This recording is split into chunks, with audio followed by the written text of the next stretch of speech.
جمعية الدعوة والإرشاد وتوعية الجاليات بمحافظة بدر.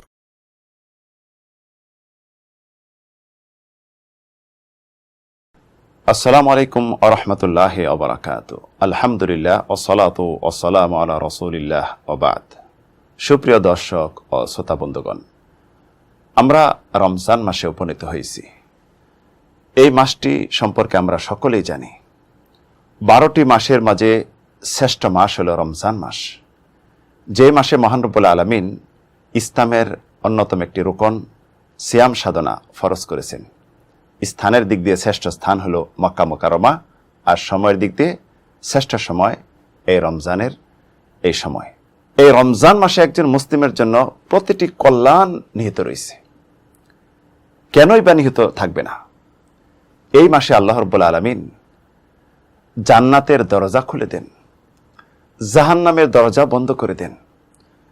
প্রথম রাত্রি থেকেই আহ্বানকারী আহ্বান করতে থাকে, ইয়া বাগিয়াল খায়রে আকবিল, হে সত্যের অনুসন্ধানকারী যারা, সত্য কাজ করতে, ভালো কাজ করতে, পরকালের পাথেয় সঞ্চয় করতে যারা আগ্রহী, বেশি বেশি কাজ করো, অগ্রগামী হও, অগ্রসর হও। আর যারা পাপিষ্ঠ গুনাহগার, তাদেরকে আহ্বান করে বলা হয়, ইয়া বাগিয়া শাররে আকসির, হে পাপিষ্ঠ গুনাহগাররা, অসৎ অন্যায় কাজে যারা জড়িত, এ থেকে বিরত থাকো। এটি প্রত্যেক রাত্রিতে ডাকতে থাকে। এই মাস প্রতি বছরই আসে, কিন্তু সবসময় এই বিষয়টি চিন্তা করবেন, গত বছর আমাদের সাথে রমজানে যারা রোজা রাখছিল, এই মাসে কি তারা জীবিত আছে? অনেক নিকটাত্মীয়, আপনজন, পাড়া প্রতিবেশী, বন্ধু স্বজন হারিয়েছি। হতে পারে আমাদেরকেও আমাদের আত্মীয় স্বজন বন্ধুরা হারিয়ে ফেলবে। তাই একজন মুসলিমের উচিত, যে কোনো ইবাদত বন্দেগী করেন না কেন, মনে করবেন এটাই আমার শেষ ইবাদত।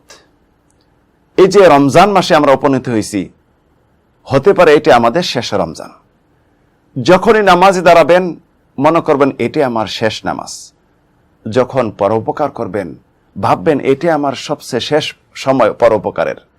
যখন দান সৎকা করবেন, এটা ভাববেন এটাই মনে হয় শেষ সময়, দান সৎকার করতে পারবো না। কারণ রূহ আল্লাহ রাব্বুল আলামিনের কাছে কোন দিন আহ্বান করে আল্লাহর কাছে নিয়ে যায় আমরা জানি না। প্রিয় বন্ধুগণ, এই রমজান মাসে আমরা উপনীত হয়েছি। আল্লাহ রাব্বুল আলামিন আমাদের হায়াতে বরকত দিয়েছেন, তাই পেরেছি। তাই আসুন এই রমজান মাসের প্রত্যেকটি কল্যাণ যেন আমাদের জীবনে নিয়ে আসতে পারি। সিয়াম সাধনার মাধ্যমে, মানুষকে ইফতার করার মাধ্যমে, কোরআন তেলাওয়াতের মাধ্যমে, নামাজ পড়ার মাধ্যমে, জিকির করার মাধ্যমে, দান সৎকা করার মাধ্যমে, যত রকম কল্যাণের কাজ আছে সব যেন করে আমরা রাইয়ান নামক জান্নাতের গেট দিয়ে প্রবেশ করতে পারি। আল্লাহ রাব্বুল আলামিন যেন আমাদেরকে জান্নাতুল ফেরদাউস নসিব করেন। এই সুযোগ যেন আমরা সকলেই গ্রহণ করি। আল্লাহ রাব্বুল আলামিন তৌফিক দেন। আমিন আল্লাহুম্মা আমিন।